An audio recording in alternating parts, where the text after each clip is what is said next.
composante importante dans la personnalité de Chalit sur lesquelles il y a eu contestation dans le passé, c'est sa qualité d'otage ou bien de prisonnier de guerre, et c'est d'autre part sa nationalité française.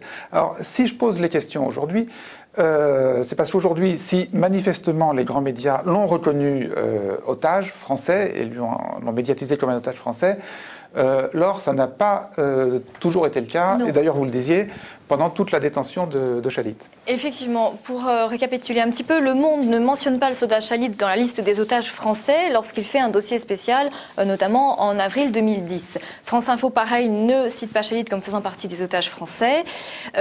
Sur France Télévisions, depuis la capture des journalistes de France 3, Hervé Guéquière et Stéphane Taponnier, comme on le sait, les présentateurs font à chaque journal le décompte des otages français détenus dans le monde entier.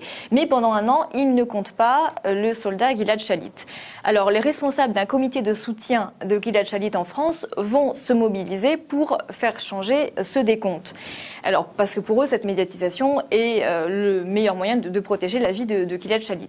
Alors, le 13 mai 2011, donc c'est Yohann Tayeb et Jonathan Curiel qui se rendent à une manifestation organisée par France Télévisions, en fait, pour soutenir Guéquière et Taponnier pour leurs 500 jours de captivité. Et donc, ils se rendent à cette manifestation pour interpeller les grands responsables de France Télévisions sur ce décompte.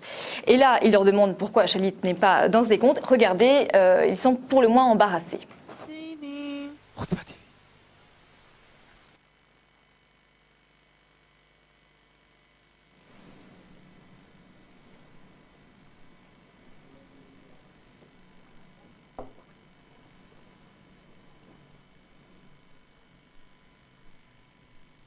Pourquoi, aujourd'hui, Gilad Shalit ne fait pas partie des otages qui sont considérés par France 2 en tant qu'otages français? Écoutez, aujourd'hui, nous parlons d'Hervé et de Stéphane et on pense à tous les otages par ailleurs, sans discrimination. Oui, mais pourquoi Gilad Shalit n'est pas considéré comme français dans les JT de France Télévisions? Pourquoi France Télévisions ne rappelle pas que Gilad Shalit est un des otages français à la fin de vos JT? Je pense pas que ça soit le lieu pour évoquer ça ici, monsieur.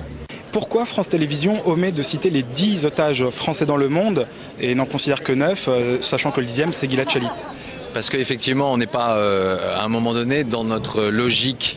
Vous savez que c'est 35 minutes un journal, qu'on les cite au maximum, qu'on revient sur tous ces événements à chaque fois qu'on le peut, que ce soit sur Gilad Shalit ou sur les autres, et qu'en l'occurrence, les deux témoins et les deux personnes sur lesquelles on revient...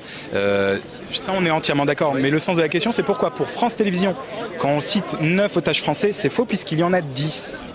Ah, écoutez, honnêtement, c'est une question qui fait débat. On pourra en reparler. Je vais me renseigner sur la question. Je ne les ai pas tous comptés les uns après les autres, mais j'ai la liste sur moi du ministère des Affaires étrangères. Je peux vous la donner. Et il y en a 10 en comptant Gilad Shalit. C'est pas un choix volontaire, en tout cas de ma part. France 2 considère 9 otages français dans le monde en omettant Gilad Shalit. Est-ce que c'est une volonté Écoutez, pour moi, Gilad Shalit, c'est un prisonnier de guerre. Alors, j'ai bien vu qu'ici, il y avait des personnes qui le considéraient comme otage. Pour moi, il est prisonnier de guerre. Il a... Pour vous, c'est-à-dire quand vous parlez de vous, c'est au nom de France Télévisions? Non. Par exemple, le Quai d'Orsay considère qu'il est prisonnier de guerre et pas otage. Donc voilà, donc écoutez, on examine cette situation parce qu'on a été saisi récemment de cette situation. Donc on regarde ça et puis on verra si effectivement on va le comptabiliser ou pas. Pour l'instant, c'est encore en réflexion. Voilà. Et le lendemain de ce communiqué, le 2 juin de cette année, les présentateurs ne donnent plus de nombre précis des otages, manière finalement de ne pas trancher. On regarde. Une pensée particulière pour nos confrères de France 3, Hervé Guéquière et Stéphane Taponnier. Une journée supplémentaire de détention aussi pour les autres otages français enlevés en Somalie, au Niger ou encore en Côte d'Ivoire. 516 jours maintenant, une journée supplémentaire de détention également pour les 7 autres otages français enlevés au Somalie, au Niger et en Côte d'Ivoire. Journée supplémentaire de détention aussi pour les 7 autres otages français enlevés en Somalie, au Niger et en Côte d'Ivoire. Nous ne les oublions pas. Cela fait maintenant, vous le voyez, 520 jours. C'est aussi une journée supplémentaire de détention pour les autres otages français à travers le monde.